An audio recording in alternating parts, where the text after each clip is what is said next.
Shalom semua, kita kembali lagi ya dengan saya. Kali ini saya akan menjelaskan tentang berkorban yang benar. Ya. Kita langsung saja buka di Filipi 1 ayat 12 sampai 14. Ya.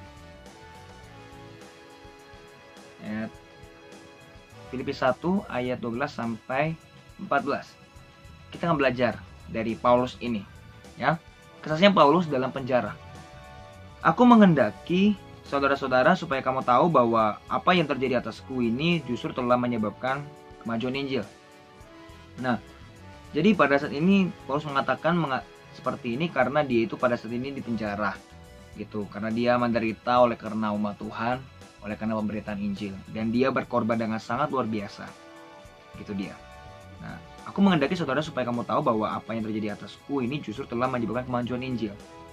Nah, karena mungkin dari persepsi mereka, mungkin orang ini kan terkadang sekali kita bisa berpikir bahwa orang itu jatuh dalam dosa atau orang itu terkena bencana, kita malah berpikir bahwa itu dari Tuhan untuk mengajar dia. No, kita bisa mengerti dulu nih bahwa Tuhan itu kalau ada seorang yang terkena musibah, bukan berarti dia dihukum Tuhan. Dan Tuhan itu bukanlah Allah yang langsung menghukum. Allah kita itu bukanlah Allah yang suka menghukum orang. Allah kita adalah sangat suka memberi, sangat suka memberikan kita berkat. Berkat itu banyak. Tidak cuma uang, bisa damai sejahtera, bisa sukacita, atau bisa juga dengan uang. Ya. Tapi yang saya masukkan di sini adalah kita jangan sampai kita menuduh orang dulu. Orang itu menderita lalu kita mengatakan bahwa itu dia dibenci Tuhan, bahwa Tuhan itu menghukum dia, atau mungkin ada orang misalnya hal kecil aja ya, mungkin dia lagi ngomong sesuatu tiba-tiba kena sesuatu, katanya karma atau lain sebagainya. Tuhan kita bukan Tuhan yang seperti itu. Tuhan kita adalah Tuhan yang baik. Tapi yang saya masukkan di sini adalah jangan langsung kita menuduh orang. Kalau orang itu menangis, menangislah. Kalau orang itu tersenyum, tersenyumlah. Kalau orang itu senang, senanglah. Jangan nanti dia senang, kita sedih. Kita sedih, dia senang. Gitu. Jangan sampai kita terbalik-balik. Gitu dia. Apalagi ini bicara tentang pengorbanan. Saya ingin bicara tentang berkorban yang benar. Karena dari perkorbanan ini banyak sekali orang itu salah berkorban. Nah, kenapa orang salah berkorban? Karena berkorban itu harus yang pertama adalah itu membuat Tuhan senang. Ya, sekali lagi saya mengatakan seperti ini bukan berarti semuanya kita harus menginjil. 24 jam kita menginjil. No. Saya tidak mengatakan seperti itu. Tapi yang saya katakan adalah pada saat kita melakukan pengorbanan, apakah itu menyenangkan Tuhan? Apakah itu membuat orang itu bisa dekat kepada Tuhan? Atau minimal dia sukacita karena kita. Gitu dia. Karena yang membuat penderitaan ini adalah terjadinya kemajuan Injil di situ. Penderitaan Paulus membuat orang-orang di situ diberkati. Penderitaan Paulus itu membuat mereka yang belum percaya kepada Yesus menjadi percaya. Nah, pertanyaannya kalau di dalam makna rohani dalam diri kita sekarang ini, kalau kita berkorban atau kita merasa diri kita mengorbankan sesuatu dalam hidup kita, apakah itu memuliakan nama Tuhan? Apakah itu membuat orang itu semakin dekat dengan Tuhan Yesus, atau mereka membuat mereka menjadi jauh atau sia-sia? Jangan menyia-nyiakan hidup ini. Jangan menjadi orang yang selalu mengeluh, yang selalu dikit-dikit mengeluh sama Tuhan atau lain sebagainya. Jangan sampai seperti itu. Karena yang Tuhan inginkan adalah kita harus berkorban, tapi berkorbannya itu adalah hal yang benar. Contohnya seperti apa? Kalau kita berkorban misalnya ada teman misalnya lagi susah, gitu, kita bantu dia, gitu loh. Kalau misalnya dia pengen pinjem, bro, lu ada nggak duit misalnya duitnya itu 50.000, kamu adanya cuma 30.000, ya kasih saja 30.000-nya. Atau kalau misalnya memang kamu juga lagi butuh, ya kasihlah seikhlasnya saja. Bro, gue memang gue nggak ada 50.000, tapi setidaknya nih gue kasih lu 10.000 deh, lu nggak usah bayar lagi. Seperti itu. Itulah berkorban yang benar. Gitu. Jangan sampai orang tuh salah. Apalagi kalau orang pacaran. Dikit-dikit kalau pacaran itu berkorbannya luar biasa. Dari sini ke sana itu 5 kilometer bagaikan dia 1 kilometer. Terus berjuang. Tidak tidurnya malam-malam. Chattingan terus, setiap hari tidurnya malam. Besoknya dia punya tugas berantakan. Dan dia berkorban untuk wanita yang dia cintai. Padahal dia punya tanggung jawab terbengkalai. Tidak boleh seperti itu. Kalau memang wanita itu sungguh-sungguh kepadamu, dia harus bisa menghargai waktumu untuk mempertanggungjawabkan apapun yang kalian lakukan sekarang ini. Demikian juga laki-lakinya. Laki-lakinya juga jangan memaksa perempuannya terus untuk ngechat terus. Ngechat sampai akhirnya keluarga terbengkalai. Tugas-tugas di rumah terbengkalai. Tugas-tugas sekolah, kampus dan sebagainya terbengkalai. Jangan sampai seperti itu. Itu bukan berkorban yang benar. Karena orang sering sekali hype-hypekan pengorbanan mereka. Tapi apakah benar pengorbanan itu sungguh-sungguh menyenangkan hati Tuhan? Atau jangan-jangan itu hanya caper doang lagi sama perempuannya? Nah, jangan sampai seperti itu. Kita diberikan Tuhan akal dan budi dan kita bisa memilih mana yang benar dan mana yang salah. Maka daripada itu tirulah Paulus. Paulus ini sangat luar biasa. Dia berkorban. Bukan hanya sekedar berkorban. Berkorban itu baik nggak baik, tapi belum tentu benar. Karena berkorbannya untuk apa? Kalau hanya berkorban untuk orang yang misalnya temanmu mengajak kamu tawuran, ayolah bro, lu berkorban buat gua dong, gini-gini. Akhirnya kamu ikutan tawuran, itu salah. Jangan sampai ikutan tawuran, karena tawuran itu kan dosa, tidak boleh. Kalau mau berkorban, berkorbanlah dengan sungguh-sungguh. Berkorbanlah untuk yang sesuatu yang bermanfaat. Kayak contoh misalnya temenmu itu lagi sakit, kamu mungkin bisa membawa dia temenin ke dokter gitu. Atau mungkin misalnya dia sedang membutuhkan tumpangan, dia lagi penting banget, kamu berkorban untuk dia, kamu bawa motor kamu antarkan dia.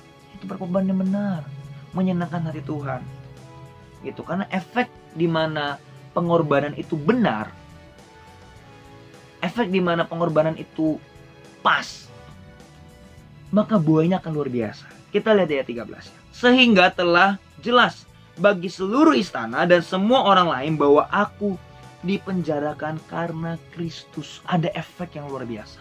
Kalau pengorbanan kita benar dan tepat, maka efeknya akan luar biasa. Dan efeknya nggak cuma ke satu orang, tapi ke berbagai orang-orang di luar sana. Kalau kamu berkorban di satu saja, gini loh ya, lebih baik berkorbannya sedikit tapi benar daripada berkorbannya banyak tapi nggak benar gitu loh.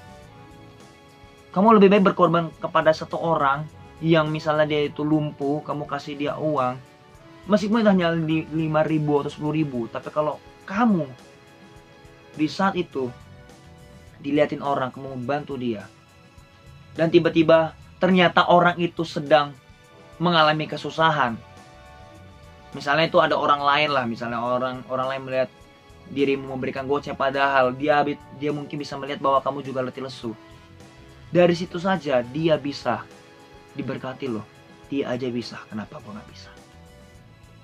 Karena kurang lebih ini ceritanya itu tentang ada seseorang yang terkenal, pokoknya dia orangnya terkenal, yang dia itu sempat mau bunuh diri.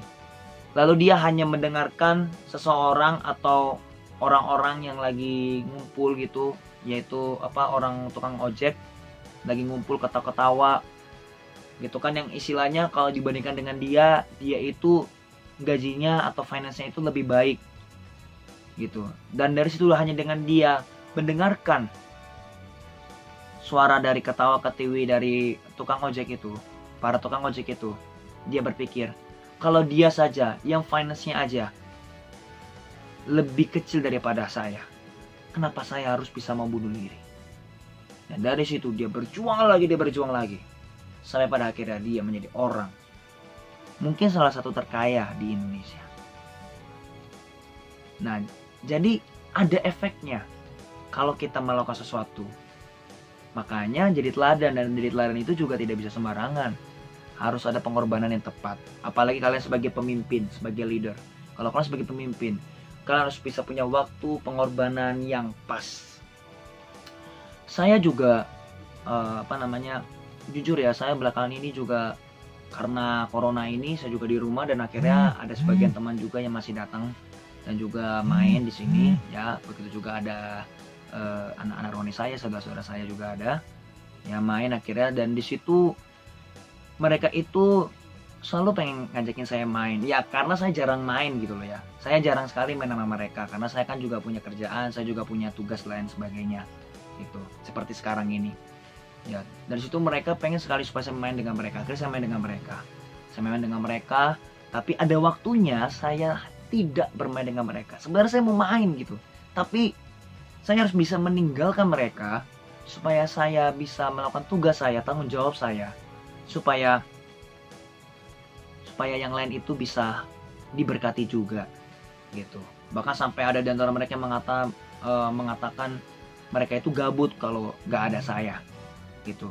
Tapi saya jelaskan kepada orang ini, saya harus bisa mengelola kasih, saya harus bisa mengelola waktu saya, supaya jangan saya hanya main-main saja, tapi saya punya tanggung jawab di tempat lain dan ada orang yang membutuhkan saya, supaya saya mempunyai pengorbanan itu benar. Dan saya juga berkorban dengan mereka, karena terkadang saya pun punya pekerjaan, saya tinggalkan sebentar, lalu saya main dengan mereka, saya ngobrol dengan mereka, saya beritakan Injil sama mereka dulu. Setelah itu baru saya kerjakan tugas-tugas saya lagi gitu. Bahkan sampai ada yang mengatakan, kan nanti kan kamu kan bisa kayak begini, kamu kan ketua, kamu kan juga tidak dituntut kan melakukan hal ini. Iya, memang tidak dituntut, tapi kan ini adalah kerinduan saya dan saya harus bisa menjadi teladan. Dan saya jelaskan kepada mereka itu, karena di antara mereka ada yang bilang, terlalu sibuk lu yo, begini-gini yo, begini-gini. Akhirnya saya jelaskan kenapa saya sibuk, kenapa saya ini, saya harus berkorban di sini loh. Saya itu harus begini, kalau nggak begini nanti yang lainnya terbengkalai begini. Jadi saya menceritakan semuanya sama mereka. Dan dari situ mereka mengerti. Dan mereka, kalau saya sedang melakukan tugas-tugas saya, mereka mengerti akhirnya dan mereka tidak mengganggu saya. Nah, inilah disebut dengan namanya pengorbanan yang benar. Harus tahu berkorban mana. Jangan hanya berkorbannya di cewekmu saja, tapi keluargamu tidak diurus. Keluargamu jangan sampai tidak diurus loh. Harus diurus juga, tapi jangan berkorbannya di keluarga mulu. Saya pada akhirnya kamu punya teman terbengkalai, sahabatmu, atau tugas-tugasmu. Jangan berkorbannya di pacaran mulu. Supaya akhirnya apa? Pelajaranmu jelek. Kamu tidak jadi teladan. Jangan sampai seperti itu. Berkorbanlah yang benar. Dan jangan sampai itu membuat hati Tuhan sedih terlebih lagi.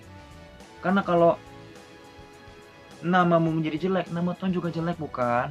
Karena kamu membawa namanya. Karena kamu adalah anaknya. Amin. Di ayatnya yang ke-14 ya. Dan kebanyakan saudara dalam Tuhan telah beroleh kepercayaan karena pemenjaraanku untuk bertambah berani berkata-kata tentang firman Allah dengan tidak takut. Yang artinya apa? Kalau kita menjadi teladan, kalau kita berkorban dengan benar, maka pengorbanan itu akan membuat kita itu sangat gampang untuk memberitakan Kristus.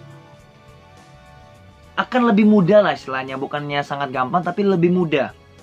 Kalau kamu menjadi teladan, pada saat kamu memberitakan Yesus Kristus, mereka tidak akan langsung menjawab atau tidak langsung mencela kamu. Kenapa? Karena kamu punya teladan. Orang mengatakan kamu A, B, C, D, dan E, F, G, fitnahan yang begitu banyak, tapi ternyata tidak ada, orang tidak akan langsung percaya. Karena dia sudah melihat, dia nggak kayak gitu kok. Kamu bilang dia tuh penggosip, saya lihat dia enggak kok. Saya lihat dia baik, dia memberitakan ini kok, dia nilainya bagus. Dia kalau berteman gak ada suka ngomong jorok, itu ada teladannya. Dan ini memang butuh waktu lama. Butuh waktu. Yang namanya kita diproses Tuhan, itu butuh waktu. Dan ini bukan waktunya 1 tahun 2 tahun, ini bisa bertahun-tahun, teman-teman. Makanya berjalanlah dengan Roh Kudus, hari demi hari. Cek di dalam diri kita. Mana yang bisa diberikan berkorban. Hari ini gue mau berkorban buat siapa? Berkorbanlah dengan benar. Hari ini mau berkorban buat siapa nih? Oh, buat keluarga. Oh, besok berkorbannya lebih banyak di bagian ini. Kedua di ini. Atau nanti kalau misalnya sudah punya pasangan, berkorbanlah di pasanganmu. Pasanganmu juga harus bisa berkorban untukmu. Dan kalian berdua harus bisa berkorban untuk orang lain. Itu yang Tuhan inginkan. Karena pemberitaan firman Allah itu menjadi membuat lebih mudah menjadi dengan tidak takut. Karena sangat sulit sih memang, kalau memang kalian tidak jadi teladan lalu kalian memerintahkan Injil, kalian bisa dikatakan freak. Lu apaan sih? Lu aja nilai lu jelek, lu ngomong nyontek dosa, tapi lu sendiri nyontek. Nggak usah kayak gitu lah, lu munafik. Jadi batu sandungan. Gitu. Jangan menjadi batu sandungan. Jadilah orang atau menjadi teladan yang luar biasa di dalam keluargamu, di dalam apapun itu. Ya saya mengatakan begini bukan berarti kita sempurna ya. Ya pasti setiap kita ada yang namanya kelemahan lah. Setiap kita punya kelemahan di dalam keluarga, dalam pekerjaan, tugas, apapun itu kita punya kelemahan. Tapi setidak-tidaknya kita berusaha untuk mengurangi karakter kita yang jelek. Dan nanti kelihatan, orang ini berusaha atau enggak itu kelihatan. Ada buahnya soalnya. Makanya jangan sampai meremehkan sesuatu. Ya, terima kasih, thank you, and God bless you.